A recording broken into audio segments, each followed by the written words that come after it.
Welcome to Seven Eagle Academy, your proven SkillBridge pathway to a career you'll love. Every day, join hundreds of fellow vets on live Zoom sessions to learn directly from hiring managers, industry experts, and executives looking for top military talent. We'll help you master your resume, networking, and interviews to connect you with careers in tech, healthcare, aviation, sports, and more. This is your tribe, your support system, your advantage. It's free, it's proven, it's life-changing. Your next mission starts now at www.7eagle.com.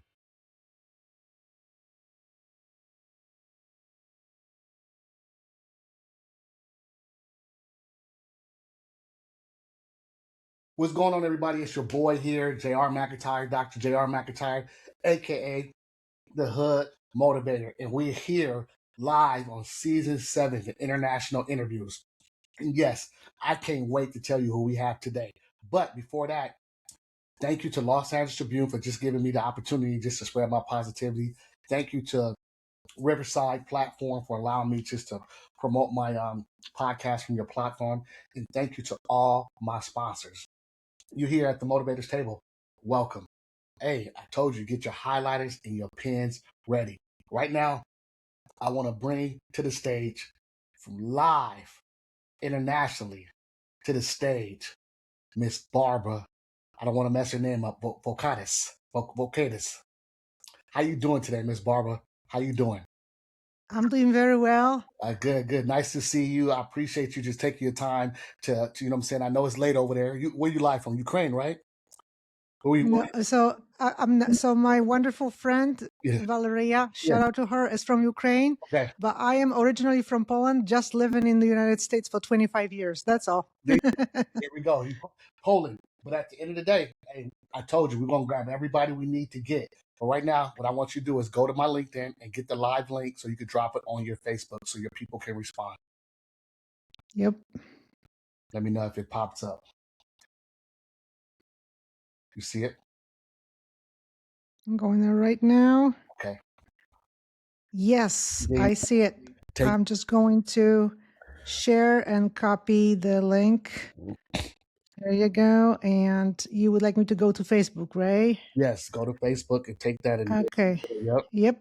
We are there. And I'm gonna do the same thing right now so I can make sure all your followers, everybody can talk to you live right now. We on the air live. You can tell them hi. This is awesome. Yes. Thank you for just being on my platform. I appreciate you so much. I appreciate you too. Thank you so much. This is quick, but hey, that's the best, right? That's what we do right here. You know what I'm saying? So this is what we do. Yeah, exactly. So post it, give it to people, share it to people, whatever you want to do. I'll give you another 30 seconds to do that. Share it to whoever you want to share it to. Let them know you're live right now on LinkedIn and YouTube at the Motivators Table podcast. Yeah, and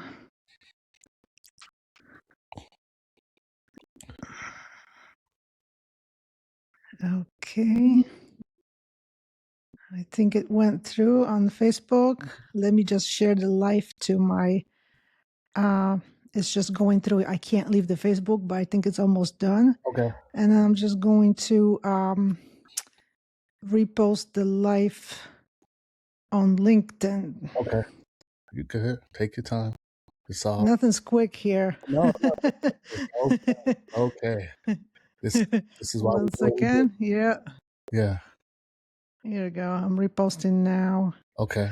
Here you go. Yeah, I think we're good. We're good. Yeah, I see myself too, so it's working. Okay. We're working now. So I appreciate you. Thank you for taking your time to hop on my podcast. We're streaming live from LinkedIn, live on YouTube. But what it's done is going to go on Spotify and Apple. We appreciate you for coming. But let's get right into it. I don't put anybody on my podcast that I'm not inspired by. I definitely heard your story. I want the world to hear your story. Motivators, get your highlighters and your pens ready. And we're going to start now. Let us know who you are and where you're from. My name is Barbara Vokatis. Who I am a full-time professor at a higher ed institution in upstate New York. I am from United States, but originally from Poland. I'm just living in the United States, been living here and working here, raising my neurodivergent kid, altogether everything for 25 years. So It's going pretty good. It's going really good. I appreciate you for just taking your time just to be on my motivators table. I'm excited. You're welcome. I appreciate you too. Yeah, and thank you for all you do as a professor. What do you teach?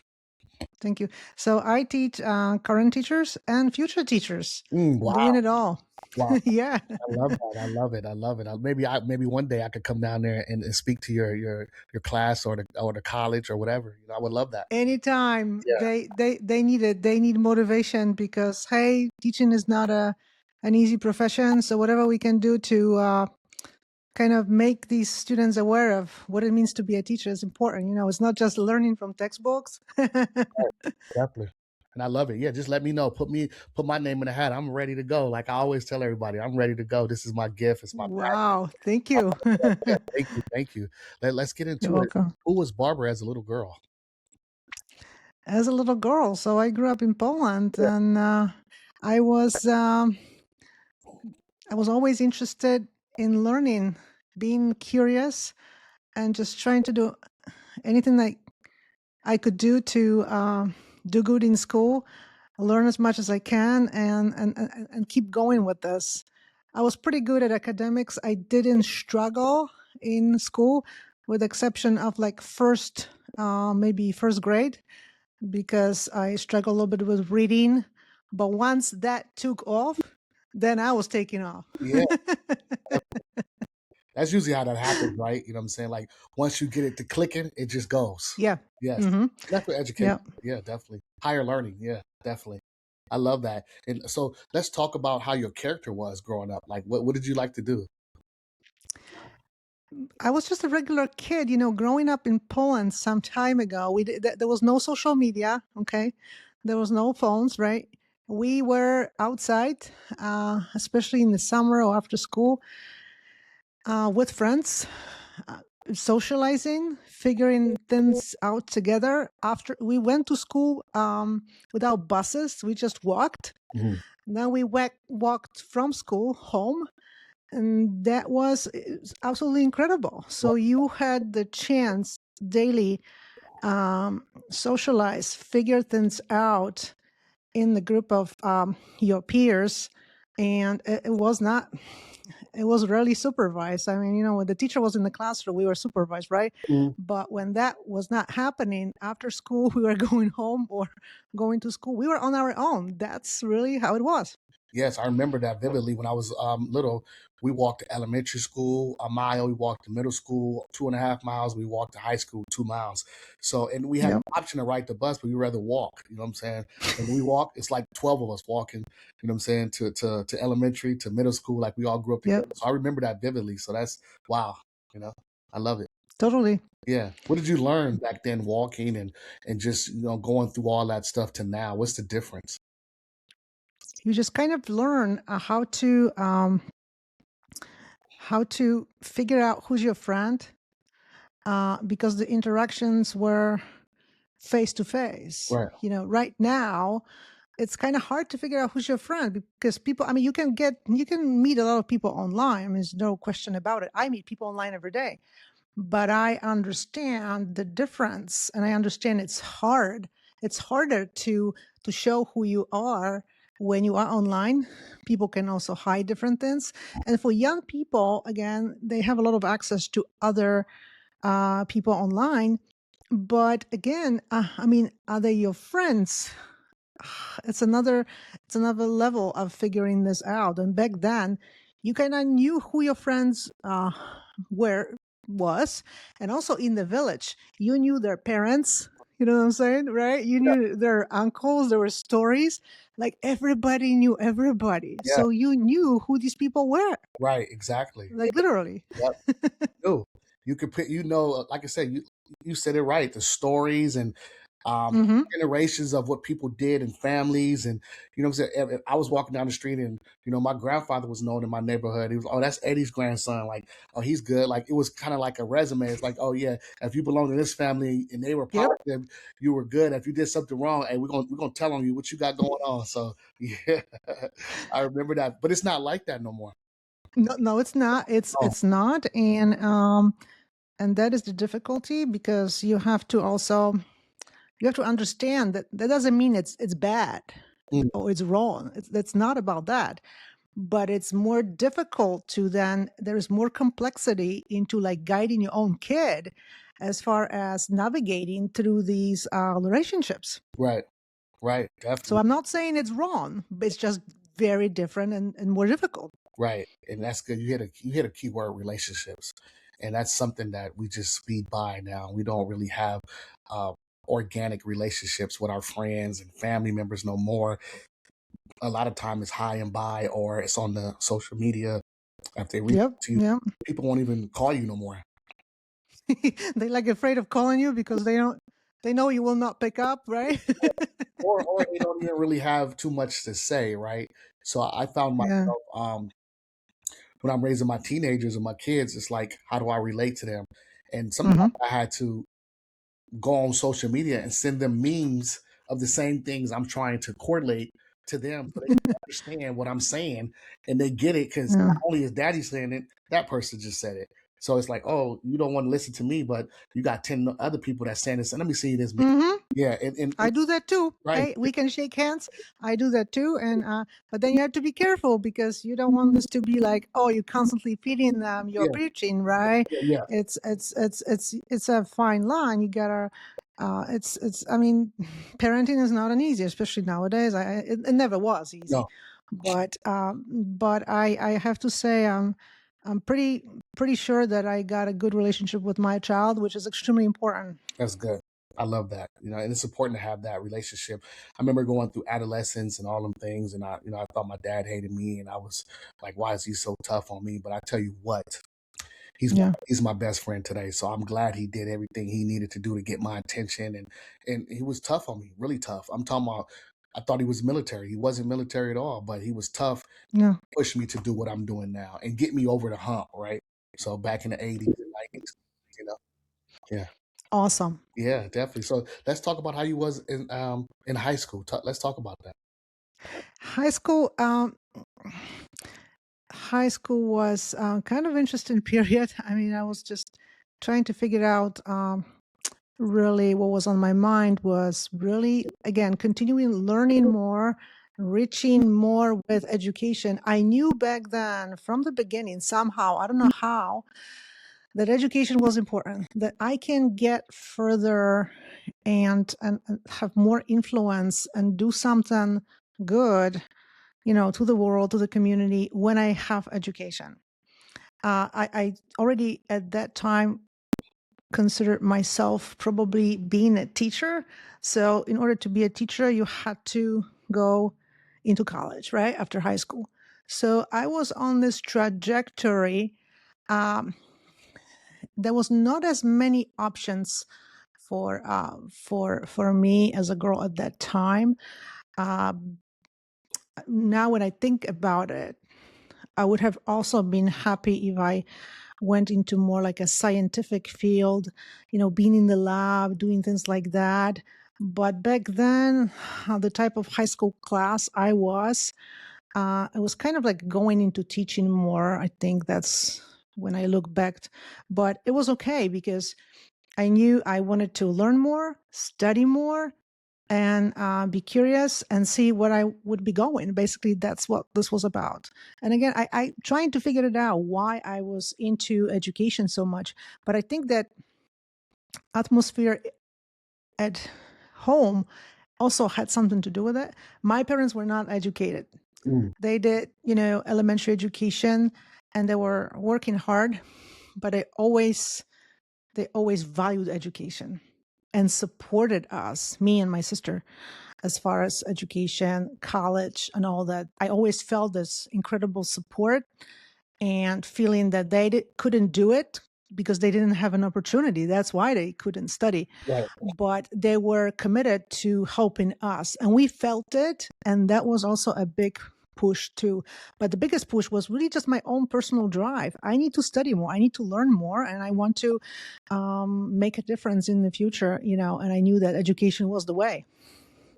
I love that because where I come from, I didn't see too many people like myself Yeah. worried about education. And now that I am months away from finishing my dissertation, Yeah. God is so good. Like I tell people all the time, I'm like a unicorn because yeah, I grew up in the hood, but also after a while in my failures, I had a thirst for knowledge. Boom, I've been in school for almost 9 years, associates all the way up to doctorate. And when I failed in business in 2022, I told myself I need to understand the language of business. So I went back and got my master's Mm. degree and I got my project management. And then my buddy that he graduates in May with his MD, he was like, don't stop. Go get your doctorate in business. I said, they got a doctorate in business? He's like, yeah, look it up. And I looked it up and I applied for it and I kept going. And I always called myself that. And now I spoke that affirmation Yeah. and look that I'm here. And I tell people all the time, it's not how smart you are in school. No, It's just consistency. Just stick with it. Just stay with it. So, and I love this. can we I talk love this about because that? many people look at me. Many people look at me. You're doing it because you're smart, and I'm not, or my friend is not, or my brother is not, and I'm like, no, that's not how it goes, and that's the problem people have because they have this limiting belief. You have to be smart. I mean, in Poland, when I was studying, I did master's degree there too. Both bachelor's degree, master's degree there. At the university, professors were telling us it doesn't matter how much you work.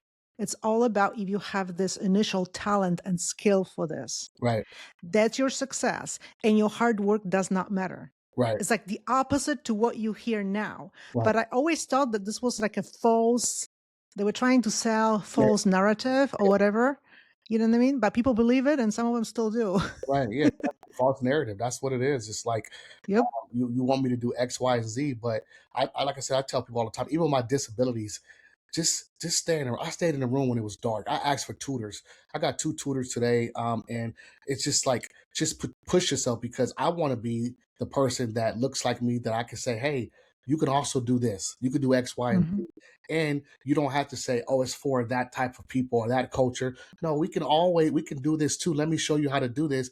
And I do it with my hat on, with my sweat. Like, this is who I am. Like, they can't take that away from me. You know what I'm saying? I work hard to get in that Right. position. And you as a professor, what do you see in that field? Like for students that, I used to struggle.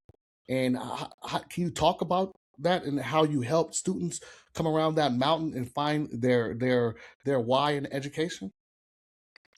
They do a lot of classes that I teach are online. Yeah. So I teach students who are already they are beginning teachers. They already have teaching jobs. Most of them, they've been teaching maybe for a year, maybe it's the second year, and now they add master's degree that they do. And some of them are trying to, oh, I'm going to have a full-time job, and I'm also going to study full-time, so I'll be done quick. But that works not very well. It backfires often when you have full-time job and as a teacher, which is quite intense, and you add 3 courses per semester. So they get in trouble. Sometimes they don't want to listen to us advising them, don't do it. So then we have to help them figure out what you do, how you kind of like put yourself back together. Undergraduate students, it's tough. I mean, I often ask myself a question: how they afford studies, Mm, because this is a state institution where I am, but studies are expensive across the board, no matter what. right. If it's private, even more, obviously, right? But this is expensive stuff to be in a 4-year institution, take these courses for 4 years.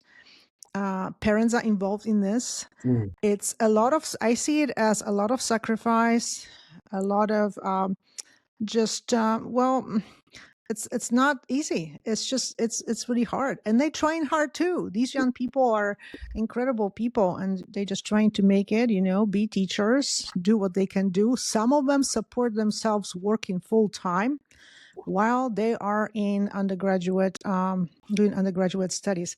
Hey, I did that too. I did all my studies while I also worked as a teacher. I mm, did it. I understand it. right. I didn't have family back then, but I was doing these 2 things together. What that meant was no personal life because you were just working 7 days a week, right? And studying. I remember So that. it's, Go ahead. thank you. So it's just, I see it's hard on them too. and some of them, they take 5 courses, some of them 6 courses. Wow. It's but I think financially, and these days where everything is also quite expensive, it's not easy. No, it's not easy. But we, I want to say right now, live on the air, on my podcast, that we thank you, teachers, for what you do for our students. Yeah. I remember growing up, and we wouldn't dare see what we see now, how the students treat the teachers. But I commend you guys for the ones that are getting to education and still wanting to be teachers and continue to teach all around the world. And then especially for you. So you teach the teachers. And how Yeah. I can only imagine at the end of your week, your mental capacity to try to get them to say, hey, because a lot of them, I bet you a lot of them teachers, they want to give up because what they see was happening in the school system, you know? Yeah, I think, what I'm trying to do is really sort of help them understand this profession long term, because it's not just about I'm getting the degree and here I'm doing some clinical experiences and teaching, and then I am a teacher and then I'm going to get my classroom. But and I tell them, you will be fabulous teachers, because you need to tell them this. You need to encourage them. And I see so many of them will be incredible teachers. But I do need to tell them the truth, that they need to realize as soon as possible that there is a growing population of students, with neurodiversity, and there are students who are maybe not diagnosed with anything, but they have high levels of anxiety, and this is growing. This is a growing situation, and how do I know that? Because I'm not only professor teaching on campus and online, but I also take my therapy dog to the real classroom every week. I see what's happening, what issues students experience, even though I'm not there every day, right? I can't, I have my job, but I see and I hear things from teachers. So this is a growing situation. So I tell them, I mean, you learn, you graduate from this institution, but you're not going to find everything that you need in the textbook, because you will also always have students who will be more challenging, who will have some issues, and they won't be challenging because they want to be troublemakers. If there is something about their behavior, it's a communication that tells you that something is going on. And it will be your job to figure it out and then do something about it to help the students. So, how are you going to solve the issue? You're going to go back to the textbook? I mean, that's not going to help you. So, you need to understand what else you might try to do to help these students. Most of the time, the issues are very simple, actually. The issues of safety, like the kid needs to be, obviously, the kid needs to feel not hungry, right? In order to teach, the child needs to be fed, needs to feel safe in school, and you have to start with that. And again, you're not going to find this in textbook. You have to realize it as soon as possible in your journey. So I hope that I'm doing the right thing and I'm saying this to them. I think it's quite important. Yes, definitely it is. And you know what? We don't take the time and just make sure we honor you on this podcast, and because that is your gift. Like, a lot of people are doing things right now they're not supposed to be doing, and they wonder why they're not succeeding, because God never gave you that gift. And I'm listening to you speak, and I'm like, wow, I never met a teacher's teacher. Like, you teach the teachers, but I'm listening to you, and you're so organic, and you believe in everything you say. If I was in that class, I'd be ready to go too. Like, thank you, because sometimes, like I said, people see, and they see what's going on in the education system, and a lot of people don't want to be teachers. But I'm listening to you speak, and you're very dug in to what you know and understand, and helping these kids that are trying to be teachers get across so they can go and be positive into these other school systems. I love that. Thank you. a lot of experience, right? Many years. I've been teacher all my life, Mm, but really, what made me better teacher is not all the studies, and it's not all the years in the classroom. mm, So where is the secret? The secret is in the fact that I have a neurodivergent child. mm, I am myself not neurodivergent. I don't have autism, not that I know of, right? right. But my kid is autistic, has attention deficit. And I've been going through a lot of difficulties with the educational system while I work in educational system because of my child.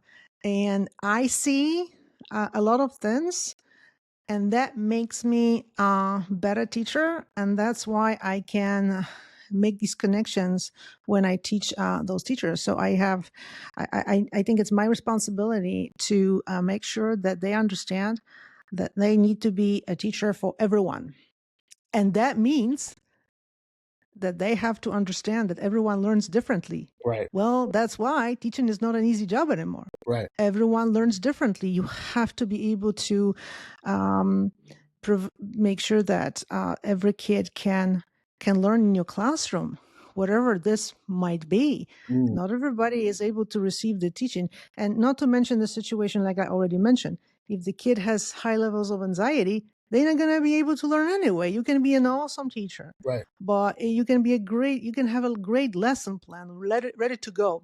When the kids are not ready to receive it, it's not going to work. Mm, So there is a lot of things you have to figure out. And I think that there is a lot of neurodivergent children that, unfortunately, and I have to say that, and this is about my own profession. So supposedly I shouldn't be criticizing it too much, but I will, because I am quite bold. We don't do job good enough as far as teaching teachers how to teach neurodivergent children. We don't. mm. That's deep. And that's a problem. Yes, because I have a great nephew that's autistic, and I do a lot of studying on behavioral and stuff like that, and he's autistic, and I love him to death. He's smart, but not heard, and I believe that, like you said, if teachers paid enough attention and don't self-diagnose, make sure that this is what this Yeah. child has, and then Yeah. cater to that child, because they're not different, they're just different. And if you pour into them more, they're going to give you more equality. I don't know that. I know that because I see that with my great nephew. You know what I'm saying? Totally agree with you. And you see, the problem is teachers they're working hard, but the question is, do they get time to learn about how to teach neurodivergent population? There is more and more knowledge about it, right? Mhm. And skills that you need to learn about. But the question is, do they get the time? They already have a full day, and then the question is, what occupies the rest of the time that they have? Maybe it's all kinds of committees and some kind of other type of jobs that they do for the districts, but maybe not as much learning what they should be learning. That's the kind of questions that I have myself. And every school and every school district will be a little bit different. So it's not like everything is the same across the board. It's not. But I just see a little bit of more than a regular person who is not in the educational system. And I know what we teach our teachers, and I know what's missing. So if that's what's missing, there is a good chance in another higher ed institution that educates teachers, these things are missing too. We don't teach about how to implement animal therapy, how to bring those animals to schools, how to incorporate them innovatively so kids can learn better. We don't do this. I do this only because I just do it as my passion, right? Beyond my work. But normally we really don't do it when we teach teachers. So there's so much more that we don't do because, well, we are a little bit behind. A lot. Totally. I see that too. And, we appreciate you for just standing in the gap for our Thank kids, you. understanding that. Let's talk about the culture now of today's society and education. Can we talk about that? Sure. So brief us real quick on the changes that you have saw in the last 25 years of education. Uh, and again, unfortunately, it's not going to be very sort of praising uh, from my part situation here, because what I have seen is that in the educational system, and not only, and more widely too, we tend to select certain Mhm. areas of teaching and learning and say, oh, we need the change. We need the change. Kids are not learning how to read. We need to change how they are taught how to read. Mhm. And all of a sudden, there is a policy, there is this happening and that happening. We have to change. We have to change. We have to change. The issue with this is that a lot of this sometimes does not come from people who actually know how to teach Right. reading in ways that bring certain results. So that's one problem. And another big problem is not seeing the whole picture, but it's just like this selective, way of looking at education. Oh, we need to totally change how they are taught to read. Exactly the same change was happening 10 years ago, and we just like recycling the same type of changes, just going back to things. And it's just, and you see over 25 years, you see this, and then you can't help but think, why is this happening? Why is this happening? And yet it doesn't really bring that much change, because we still have a population of neurodivergent children who, some of them, they drop out of high school. They Mm. don't even finish anything, right? And the question is, why? If we change and reform education once in a while, every 10 years, there's some kind of cycle going on, but the changes are not visible. And if you take the neurodivergent population, I think it's very important to take a look at this population. If there's no improvement for them, are we really improving education for children? Mm. That is a really big question I have. And another interesting thing, when you look at the changes in education, we never really talk so much about these larger issues like safety of children. Like, you can talk about how to teach them how to read better, but the first number one thing to me that makes a big difference, do they even feel safe in school? Mm. If they don't, and many children don't feel safe with adults, because usually some adults can hurt children. So kids, they understand it very well. And so it's like, how do we make sure that every child feels safe and ready to learn? And again, if this does not come first, you can just make all kinds of changes, but it's just not going to create results you want to see. So I see that in education, changes are always selective. Things that are easy to change are picked in a selective way. But if you looked at the whole system, what we actually really need to change, that is not moving. And that's the big problem, because kids still in schools, they're not learning how to work together. There's still a lot of like sitting at the desks separately, and so much attention to reading and math, of course, and writing, but a lot of in isolation from learning science and other subjects. Like, it's just not moving the way you think it should be moving. But again, there is a reason. The changes are very selective. They are not wider scale changes. Right. Definitely. And that just shows a lot of the evolution of education too, right? So, and I believe too now that education is a little bit easier to learn if you apply it differently. Because back then everything was it was no electronics, so it was ruler, Mm-hmm. pencil, it was eraser, it was map, it was you have to understand the knowledge. Now if you want to go research it, you can put it up really quick. You don't have to go to the library.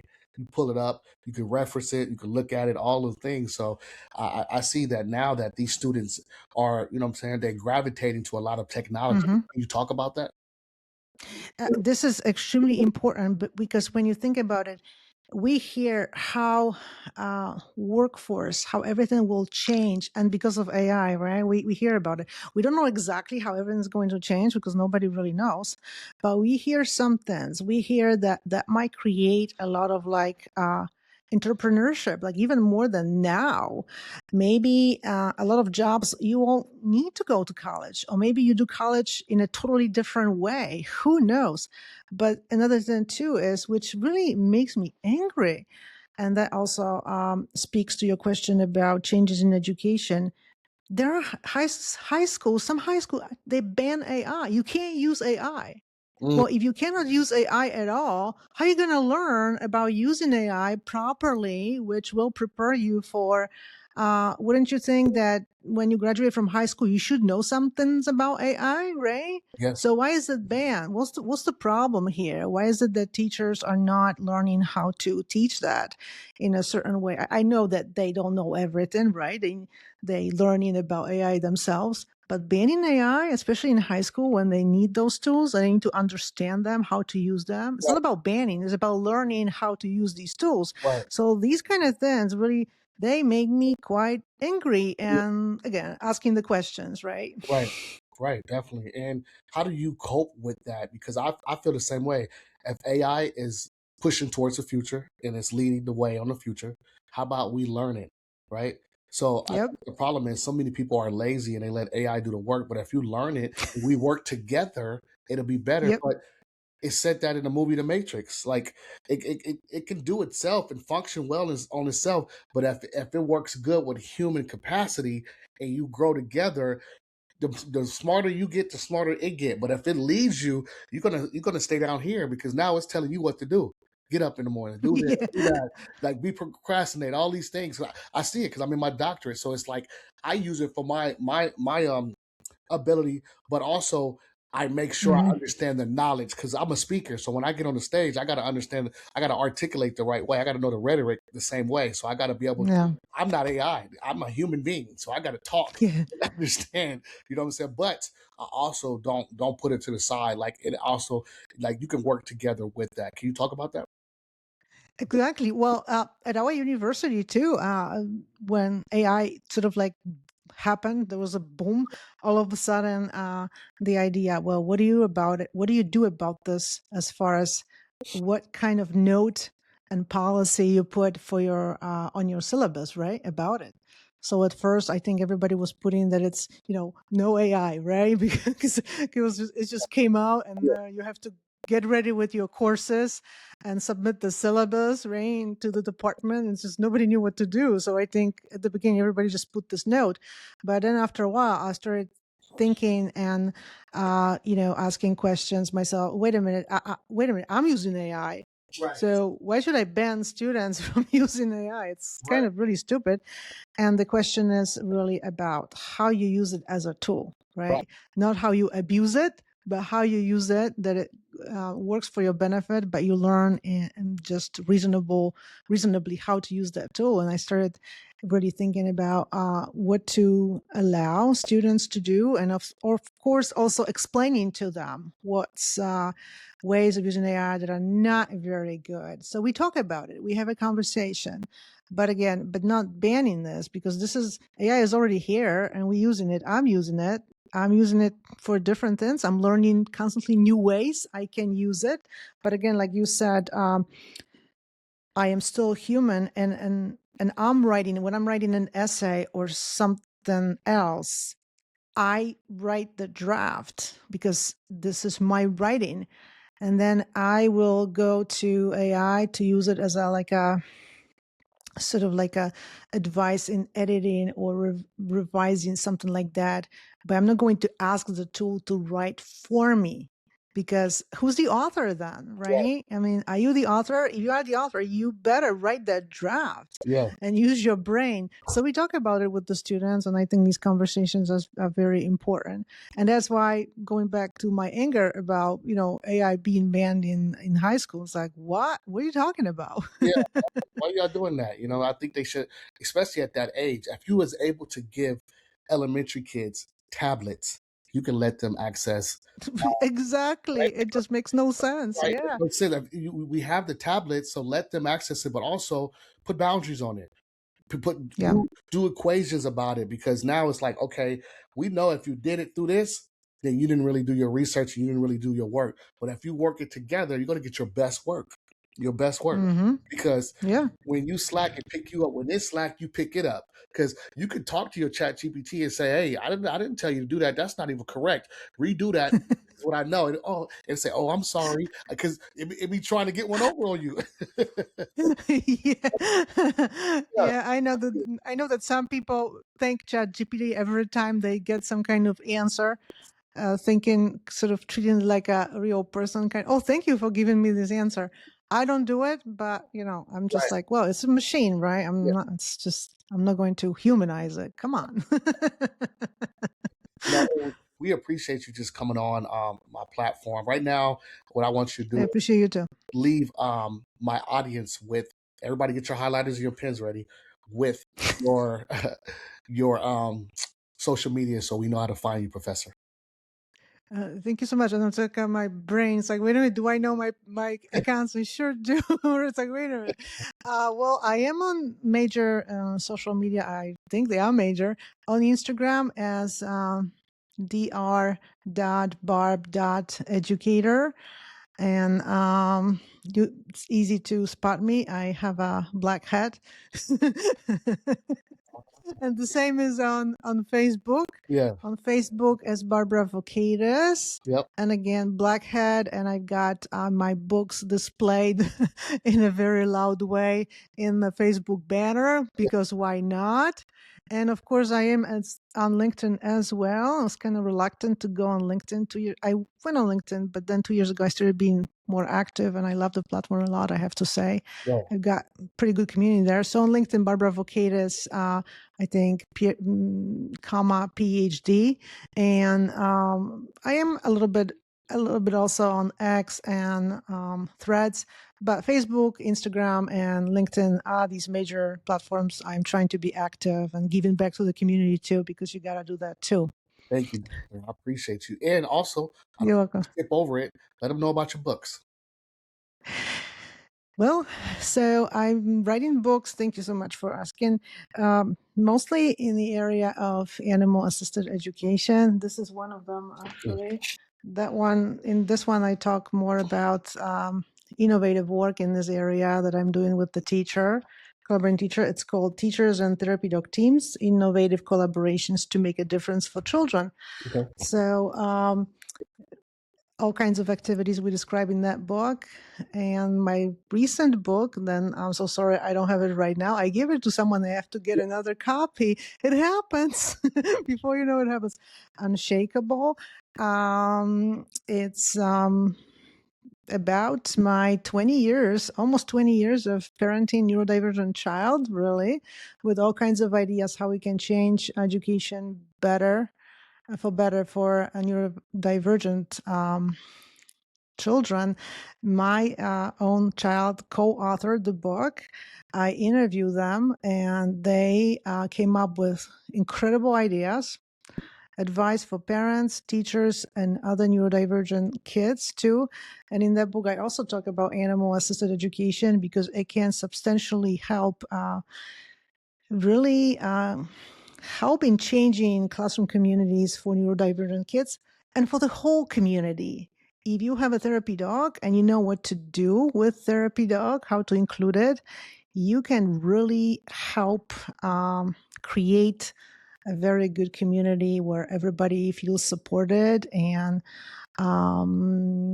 just supporting towards each other and no bullying in a very genuine way, not like surface level.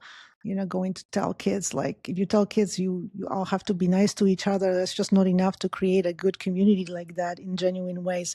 But dogs can help with this so much. But if somebody would like to find out exactly how they can do it, then I would really advise to read my book, where we go in depth. Yes, definitely. You guys heard it. Get her book. I got my dog now. I got a therapy dog. His name is Mega.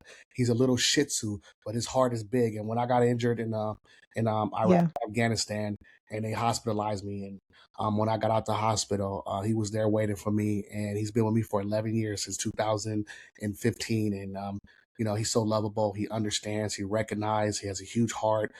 He plays Yeah. a big role in my healing right now. My dog. I have 3 dogs, but Mega Amazing. plays a big role in. He understands. He knows when I'm sad and I'm depressed. And what's crazy is I Yeah. learned how to take my dark days and turn it into my most powerful days now. So my dark days, my depression, my PTSD, my TBI, my anxiety, my depression, all that stuff is my superpower for me to create now.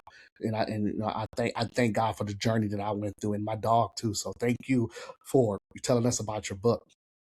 Amazing. And look at you. You are becoming PhD now fully, and so just amazing. And it's not an easy thing to do, because it just takes so much time, and so you get tired of it eventually. Oh man, I've been in school 9 years, and I'm retired military, but I'm a full-time student, still being a full-time speaker, Yeah. full-time life coach with my kids, traveling, all these things. And I tell people, if you really want it, you will go get it. And I told Yeah. myself, this is how I stay in the room. I get in the room, but this is how I stay in the room and hold my own with this doctorate, because they ain't saw nobody like me before. So I'm just so happy that I met you. And again, shout out to Valeria yeah, Yertanes yeah, for connecting us. She's absolutely amazing, and I'm so grateful. Thank you so much. yeah. Thank you for her just linking us up right now. You're Before we welcome. go off, I want you to just tell the world on my platform, what would you tell your younger self right now? What I would say to younger self right now, I would say, figure out what really makes your heart do something, what you want, what your passion is, what you like doing, or what you would like to try, even if you don't know what it is. And just like mess around with this, try different things, and don't worry that someone might not like the way you do something, or you might get some kind of failure, an obstacle. It doesn't mean anything. Anything that happens is just a way of learning, and you just need to be grateful always for what you already have, and enjoy the ride, get to meet some cool people, and that's it. And just it's all about learning. Life is a journey, and that's what's important. I love that. Life is a journey. I told you, motivators, I don't bring nobody on my Motivators Table podcast that I'm not inspired by. I'm definitely inspired by Dr. Professor Barbara. Thank you for just coming on my Thank platform, you. understanding that, hey, you know what? This is what it takes. It took one person to introduce us to the same people, and now look what we have. And I thank you for that. Yep. You know what I'm saying? And that's how it happens right there. And I said, she was like, you want to do it now? Say, let's do it today. Let's do it. Let's get it out the way. Let's make sure that, you know what I'm saying? This is, I mean, I'm a believer of God, and I believe God put us in the room for a reason, right? Totally. Yeah. And this part of my podcast is called Pour Into Me. So right now, Professor Dr. Barbara, this is what I want to do. Hold up. We're going to Peter Pan it. Remember Peter Pan? Everything they did, they dreamed about it. It came to life. So hold your cup up, empty cup like this with me. Empty cup. Hold your hand up. Oh, actually, it's got some water. No, hold your hand. No, just hold your hand up. Empty cup. Just hold Oh. No, I don't see you as well. Something happened with the picture, but it's okay. You see it? Hold on. Let me see. You see? Yeah. All right. So hold your hand up. You see me? Pour it out. Yep. Now, what I want to do is tell you, I'm going to pour into you. Thank you for just being just who you are, Professor, Doctor. I appreciate you. Thank you for pouring into all them teachers. Thank you for teaching them. Where do the motivators go get motivated? Where do healers go? Where do the teachers go get taught? We come here to the Yeah. motivator table. You're special. We love you, and thank you for pouring into your child that was on the spectrum. And you continue Yeah. to do it. And thank you for being an author. Do not stop what you're doing. And if you get a day of weariness or you go through some trauma, Yeah. you can always call us. We appreciate you so much, and we thank you. We love you, and let's continue to let's continue to go out there and pour into these teachers. They need us out there. These teachers, They do. our students, our children. We need the teachers to be taught the right way. And I'm saying that because I still have 2 kids that are at school right now. So I want them to be taught the right way at the end of the day and make Yeah. sure we know what we're doing. And I thank you for just coming on my podcast. And I appreciate You're it right now. welcome. Do you want to leave my podcast with any words of wisdom? The word of wisdom, I think this is what I'm going to really say. Let's not think that education is only about, it's for teachers, it's for principals, it's for parents. And if you don't have children in school, education is not your problem. Education is something that we all should care about. Doesn't matter if you have kids in school, you don't, whatever. It's everybody's business. So we all should make sure that we do something to improve education. Yes. That's what I'm saying. It's our business because it doesn't matter what you are doing, where you are, and what your job is, if you have kids or not, you will be interacting with these kids who grow up and they will come out of the educational system. And the question is, how are they educated? Who will you interact with? Right. We have to ask ourselves these questions. Thank you so much for just being on my podcast. We appreciate you. Hey, motivators, I told you we had a special guest. We had Dr. Professor Barbara. She's doing her thing over there at the university. She's an author. She's an awesome mom. She's an awesome teacher that's teaching the teachers. Thank you. Thank you so much. And motivators, hey, tap back in with us on season 7, the international interviews. This is what we want to hear. We want to be able to spread our positivity around the world, globally, and this is what we do. So we appreciate you. Thank you. Boom. Thank you so much. I appreciate you so much too. And when I hear about your PhD, I'll be spreading the news everywhere. Thank you so much for this opportunity. I appreciate you so much. Thank you. Thank you. Bye-bye, everybody. Thank you so much. God has you in this room for a specific reason and specific timing. And the reason why we're doing that is shifting. And we're catching the vision, right? Are we catching the vision? Now I'm about to activate your gift.